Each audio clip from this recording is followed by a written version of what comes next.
विद्येचा अधिपती गणरायाचा उत्सव संपूर्ण देशात मोठ्या उत्साहात आणि भक्तिमय वातावरणात साजरा केला जातोय। अंबरनाथमध्ये आनंदनगर MIDCत असलेल्या ट्रक टेम्पो माल वाहतूक संघटनेच्या माध्यमातून गणेशोत्सवाचं आयोजन करण्यात आलंय।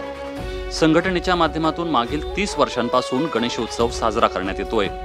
संघटनेच्या मंडपात बाप्पाची देखणी सुबक मूर्तीची स्थापना करण्यात आली आहे। 10 दिवसांच्या या उत्सवात दररोज विविध धार्मिक कार्यक्रमांचं आयोजन करण्यात येतं। गुरुवारी गणेशोत्सवानिमित्त महाप्रसादाचं आयोजन करण्यात आलं होतं। यावेळी हजारो भाविकांनी याचा लाभ घेतला।